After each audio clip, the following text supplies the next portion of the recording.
All right, we'll be rooting for the Golden Eaglets, for the Flying Eagles, and you know the reason why. They are dependable. They don't give you heartache. But usually, I've always been a fan. Super Eagles will give you that. Yeah, I've always been a fan, big fan of age-grade team. It doesn't matter who's in charge. This team and the gap between Nigeria and other the rest teams. of Africa. In fact, other teams, other powers in football seems virtually non-existent at age grade level. And so you can sit down, sip a cup of tea when you're playing France, when you're playing Brazil. What happens in a situation whereby you can actually bridge it? When I mean bridging it, see how you can actually take that. Transfer it. That is into the national yes, team. transition. That's what the Spanish national team have done. Not been able, the German national team, the Brazilian national team. The English we can't just do are close to getting that synergy. All right, let's move on. Still staying on the continent, but we'll leave age-grade football. The journey begins, we talked about that earlier, for our teams, talking about Enyimba, Kano Pillars, Warri Wolves, and Dolphins. The journey begins this weekend, and both teams, all of those teams that I mentioned, will be involved. I wanted to say both, 2 in CAF Champions League, 2 in CAF Confederations Cup. I'm very sure it's going to come up on your screen, and that's it. It's going to go down this weekend. Enyimba taking on a team from Benin Republic, that's Buffalo's Bogu. This one, Al Makia, that's from the Republic of South Sudan. And of course, they'll take on Pillars. Okay, that's a little mistake on our part. It's South Sudan, not South Africa. And of course, I'll take you to the Confederations Cup.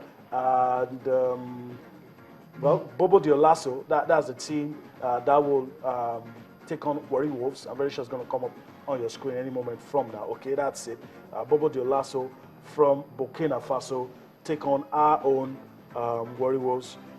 This morning I heard some disturbing news about Warri Wolves still being in Port Harcourt. I hope that all is sorted now, hopefully. I hope that it's sorted. And Lions Vegetarianos from Equatorial Guinea will take on Dolphins.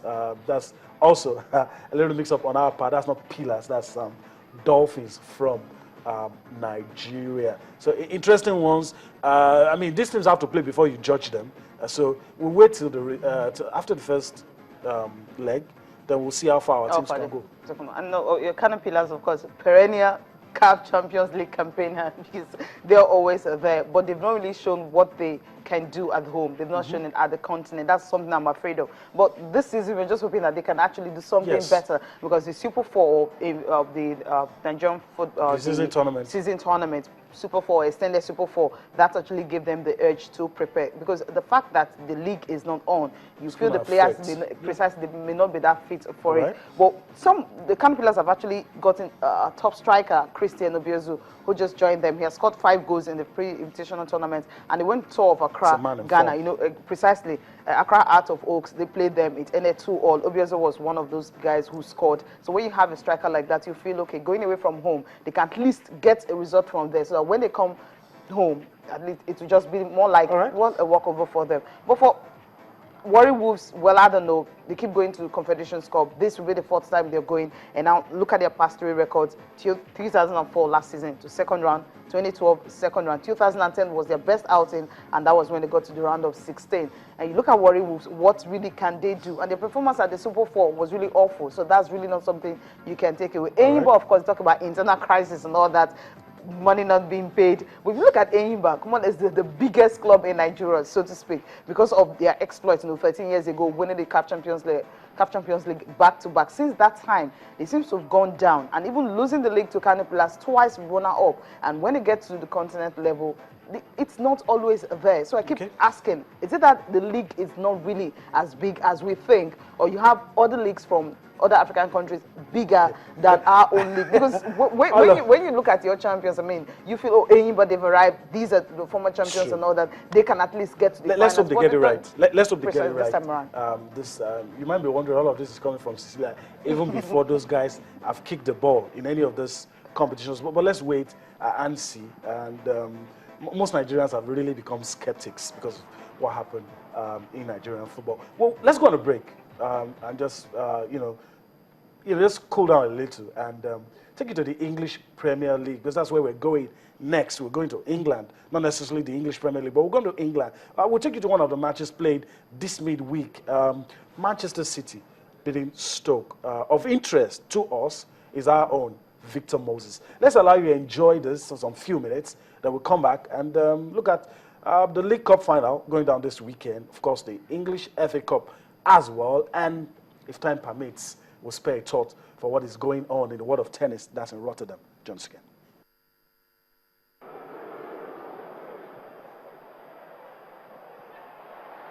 Sergio Aguero goes to ground, gets back onto his feet. There's the desire that burns in him. Sergio Aguero! Magnificent! And he is back doing what he was born to do. Score goals, write headlines. Well, only minutes ago I was talking about Aguero not making any challenge in the air.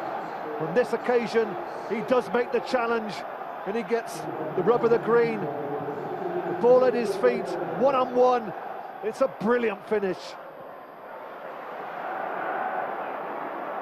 Here's Arnautovic. Joe Hart didn't know whether to come or stay. He stayed, and he paid the price, because Peter Crouch, Stoke City's headmaster, does the business again. But what a cross this is from Arnautovic. Beats Company, over the head of Company. Joe Hart thinks about coming, and then stays, and it's a downward header from Crouch, and Stoke back on level terms. Silva, Nasri, City looking to build a platform again. Samir Nasri's cross, and it's James Milner. He never lets Manchester City down. This is quite brilliant for Man City. Nasri and Silva, lovely interplay, and then the cross from Nasri driven in. What about the marking? Non-existent. Now it's Nasri. David Silva. Nicely done by Silva, then goes down. Penalty. He just wouldn't give that up. Well, that was an absolutely 100% correct decision from the referee Lee Mason, but this really is dreadful defending from Cameron. Aguero, who has missed one penalty this season, stepping up now. Aguero! They are the champions of England, and they needed to show their class tonight. Great example of how to take a penalty under pressure. Side foots it firmly into the corner.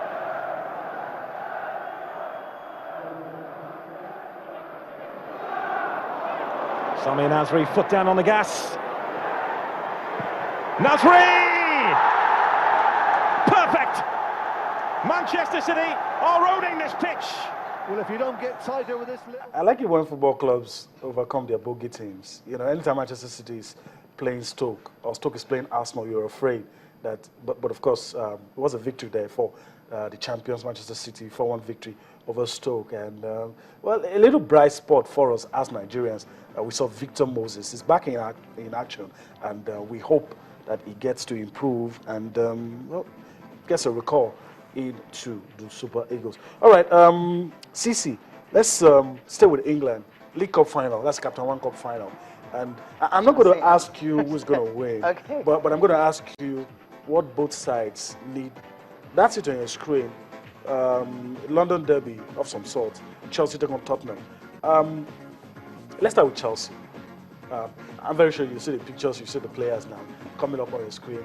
If you were Jose, Mourinho, or you were the players, what would you do? Let's start with Chelsea, then we'll go to Tottenham. It's a League Cup final, and of course, Jose Mourinho definitely wouldn't want to lose this one. This would definitely give them the boost for this season, because right now they've gone in for treble. You know, the Champions League is still there. The league, of course, they might just get that one. And this League Cup, check what happened earlier this year. The first day of the year, the very first match against Spurs, they lost 5-3. That's not the kind of Chelsea we know. The kind of Chelsea we know are the ones that if you cannot score them, if they cannot score, you would not score. And even if they're going to concede, not more than 1 or 2. But you have someone, Harry Kane, actually, I don't know why I keep calling him Hurricane, because of his performance so far, 27 goals this season, even more than that. And when you have a player like that, who will burst into the scene and give you 3-4 goals, you know, in a particular game, you just have to be afraid. I think for Chelsea, they have to look at the fact that, well, all their defenders, they are complete. They don't have injury worries, and of course, they should be able to, you know, cage him. I think that's the man they really need to watch out for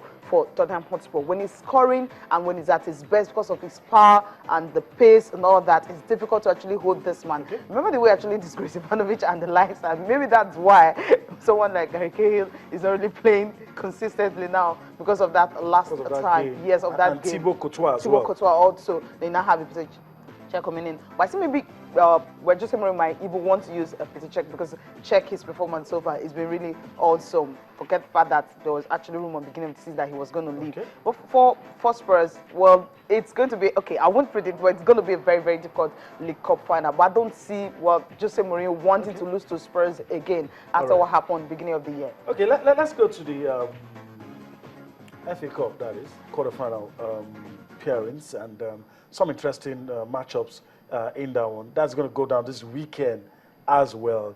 West Brom take on West Ham. Blackburn take on Stoke City.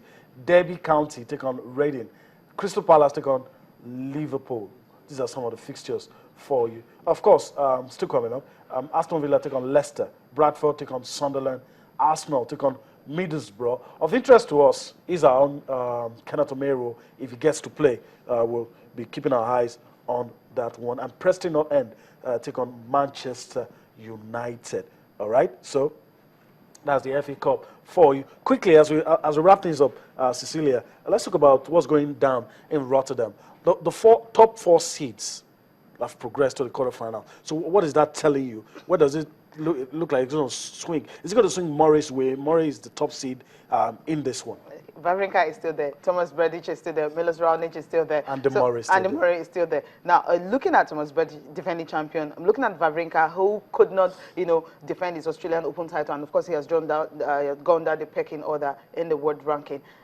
I think it's going to be very difficult for Andy Murray to win this one. It's going to be difficult for him because he earlier before the tournament he actually said he wants consistency. So you go to the finals of the Australian Open, and if he's able to get to this final, well, he might just win it. But it's very difficult for him. If we didn't have Wawrinka, Berdych, and of course Milos Raonic, all of them in that, I would say okay, he's favorite for it. But I doubt if he's going to win it. But you feel it's going to end up in the hands of one of the four? One of the top four, precisely. Okay, Milos Raonic, well, I think he might just get it. Okay. He's really playing powerful tennis right now. All right. That's how we wrap things up on the show this morning. You can join Cecilia for sports this morning. Next week, that's Monday. But we'll leave you with highlights from what's going down in Rotterdam. The Rotterdam Open will allow you to enjoy that. See you again next week. Bye-bye now.